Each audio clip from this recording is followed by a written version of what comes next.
It's time for the Longines Chronoscope, a television journal of the important issues of the hour, brought to you every Monday, Wednesday, and Friday. A presentation of the Longines Whitnor Watch Company, maker of Longines, the world's most honored watch, and Whitnor, distinguished companion to the world-honored Longines. Good evening, this is Frank Knight. May I introduce our co-editors for this edition of the Longines Chronoscope? Larry Lesueur, CBS News correspondent, and Kenneth Crawford, National Affairs Editor of Newsweek magazine. Our very distinguished guest for this evening is Admiral Richard E. Byrd.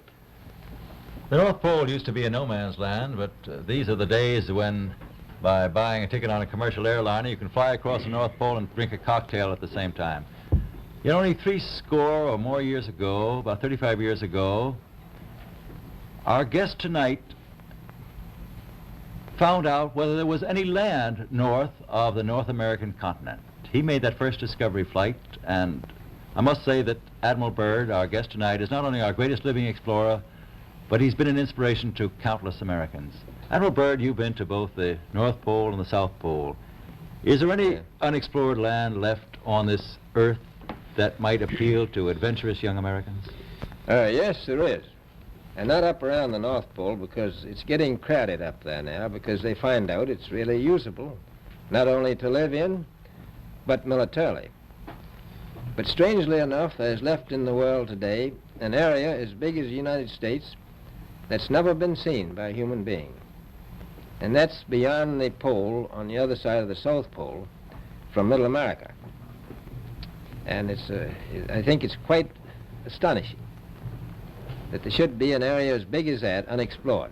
This is a tremendous So challenge. there's a lot of adventure left down at the bottom of the world. Well, Admiral, do you hope to see that? I do. Well, Admiral, Yeah. would you say that since you've been to both the extremities of Earth, are these expeditions to such far-off places, are they getting easier because of modern techniques, or is danger still close at hand? Well, it's a little risky, but nothing like it used to be with the old slow planes and the small cruising radius where we had to put down bases. We replaced the dog teams, and of course that was a big improvement. But now the planes go much faster and they are safer, and they have a much bigger cruising radius. You haven't got the danger of a terribly heavy load. Admiral, an expedition to which I believe you're the advisor is now en route. What is that expedition doing? Well, that's the icebreaker Atka, and it's a reconnaissance expedition. It's going down to the South Pole area to make certain observations and to look for some bases. They will be back in April, and they will report back, and upon the information we get from that undertaking, we will base the bigger expedition that's to follow. Is that very definitely planned, or is that... That is being planned right now. So I'm willing to say to you that there will be a number of expeditions that will follow, I think, year after year, at the bottom of the world, because the government has really become interested. Well, Admiral Byrd, I can understand, I think everybody can, the interest in the North Pole because it's so near our greatest challenger, Soviet Russia, but why this interest in the bottom of the world? Nobody living down there, is there?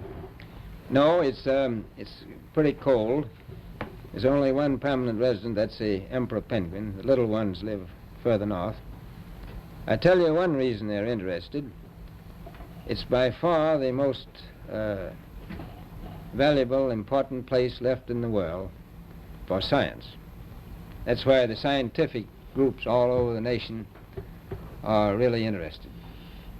But more important than that, it has to do with the future of the nation, those to come after us, or even during your lifetime, because it happens to be an untouched reservoir of natural resources. And, you know, as the world shrinks with an ever-increasing acceleration, far-flung places, once useless, like we thought the North Pole was, and no man's land, become very useful. The bottom of the world will be important, not only to us, but to our allies.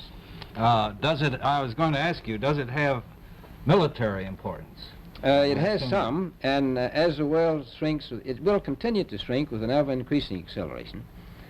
thus bringing these places closer. And in the future, I can see a time when it will be very, very important strategically. Well, has the development of air power increased the strategic importance of places like the very much Palmer so. Peninsula, we'll say? Very much so. Even now, if anything happened and we lost the Panama Canal, we would have to control the islands just north of Antarctica, which are part of Antarctica, and between there and Cape Horn. I've heard it said that there are 7 continents in the world, and one of them has never been seen by a woman, and that's Antarctica. Is that actually true? Well, if the Palmer Peninsula is an island, as far as I know, that's true. No woman's ever stepped foot upon the Antarctic continent, and it's the most peaceful place in the world. Well, I'm sure that won't last very long. I understand that now that you're working with the Arnold Bread Company in charge of frozen foods. Now, is there any future for frozen foods down these frozen extremities? Well, I think the human race can be helped by that. This was thought out by Dean Arnold, who's, in my opinion, a great humanitarian. He learned that we went down there after 4 or 5 years and finished a meal that we had left there on the table when we had evacuated Little America. Everything was perfect, including the bread. So he got the idea of this frozen bread, and already he sent some to Europe, and it worked very well over there for some of the starving people. So you can store it down to the Antarctic, and against the lean years, and you wouldn't have any people in the world really starving if you did that. Yes, in the event of an atomic war... You stay there forever. Admiral, you speak of the resources of Antarctica. What are they? What are the natural resources there? Well, we've found enough of coal within 180 miles of the South Pole in a great ridge of mountains. It's not covered with snow, enough to supply the whole world for quite a while. Well, that's the coal. Now, there's evidence of many other minerals. We are pretty sure there's oil. Now, that coal shows the bottom of the world. Now, by far the coldest spot in the world. Where that coal is gets 100 below zero in the winter. Well, it was once tropical. So we think there's oil there, and there's evidence, probably uranium there. Is it any secret? Is there uranium there? That would be the only thing that would be practical to actually go after, I suppose. Everything else would be economically unfeasible, wouldn't it? Well, as we recklessly expend our resources, the time will come when we'll have to go after that stuff down there. Well, you know, I avoided what you said about uranium. I'm not sure about that. I don't want to have the world fight over the Antarctic. Admiral, is there a competition among other nations to try to get information about Antarctica and possibly to secure some of these resources? Well, yes. There are now 7 nations very much interested. Russia is interested tremendously. That I'm sure of. Australia has an expedition down there. The Argentine, the Chile, New Zealand, Britain, and so on. Now, you can understand those people down there being interested because they live down there, the New Zealanders, the Argentinians, the Chileans, and the Australians. And so we don't do much about claiming anything. Admiral, you make this sound a little crowded. Are there that many expeditions now there or en route there? Well, you know, as I said, it's the most peaceful place in the world, but I don't think it will be for long because of this intense interest on the part of other nations and this nation. Well, Admiral Byrd, are private expeditions a thing of the past? Is expedition and exploration, making expedition and exploration now purely a government function because of the tremendous cost and organization? No, I don't think so. I think down south it may be more or less a thing of the past, but not other expeditions that go. There's a lot of them go north now. This latest expedition now on the way is a government expedition, I take it. Yes, that's the government. Byrd, may I ask you, is there a great difference between the top of the world and the bottom of the world? There is. Now, the North Pole is the center of an ocean 10,000 feet deep.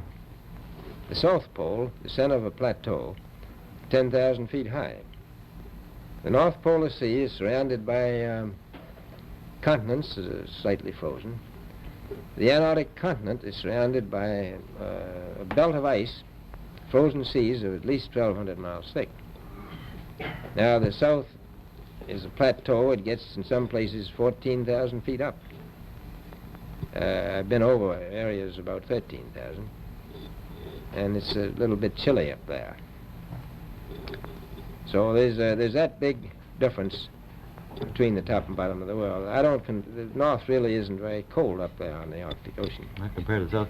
Admiral Byrd, we often hear it said that our young Americans now aren't as hardy as their forefathers. Do you think that Americans do measure up to the standards, the physical standards and morale standards of the past? I do. I don't believe that. I think they're just as hardy. Well, what would you say was the most valuable factor on an expedition? Is it morale, or physical courage, or is it sheer equipment? Well, I've always thought that loyalty was by far the most important trait. The British told me that when I first went down in 28, that I couldn't possibly get through the winter night without a mutiny if I took more than 20 men. But to serve science, I had to take 42 men. And then I took 56 the next time, and so on. So, and I did find that loyalty was the most important thing during the winter night when it's very hard on your nerves. I think that's best trait. Well, that's a very valuable characteristic at any time. Well, thank you very much, Admiral Byrd. It's been a great pleasure to have you here tonight. It's a pleasure to be with you. Yeah. The opinions expressed on the Longines Chronoscope were those of the speakers. The editorial board for this edition of the Longines Chronoscope was Larry Lesueur and Kenneth Crawford. Our distinguished guest was Admiral Richard E. Byrd. A Longines watch makes the most perfect Christmas gift. It has beauty, elegance, and enduring quality, and a universal reputation as just about the finest of the world's watches. Now, actually, barring accident or abuse, the Longines watch that you give this Christmas will be better than new after 5 or even 10 years of daily use. Time holds no terrors for a Longines. The exquisitely finished watch movement defies normal wear and friction, achieves unsurpassed timekeeping accuracy and reliability. Thus does Longines inner quality match Longines outer elegance. Among the finest watches of the world, only Longines watches have won 10 World's Fair grand prizes, 28 gold medals, highest honors for accuracy in fields of precise timing. Cased in precious metal, styled in the best of good taste, a Longines watch is a joy to own, an enduring symbol of your affection, the perfect Christmas gift. Yet, you may buy and proudly give a Longines watch this Christmas for as little as $71.50. Visit your Longines Whitnor jeweler agency and make your selection. Longines, the world's most honored watch, the world's most honored Christmas gift. Premier product of the Longines Whitnor Watch Company since 1866, maker of watches of the highest character.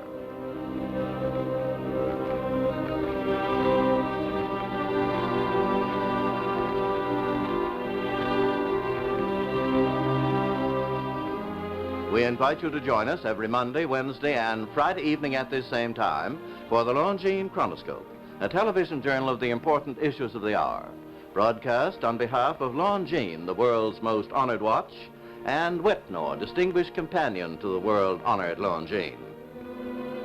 This is Frank Knight, reminding you that Longines and Whitnor watches are sold and serviced from coast to coast by more than 4,000 leading jewelers who proudly display this emblem.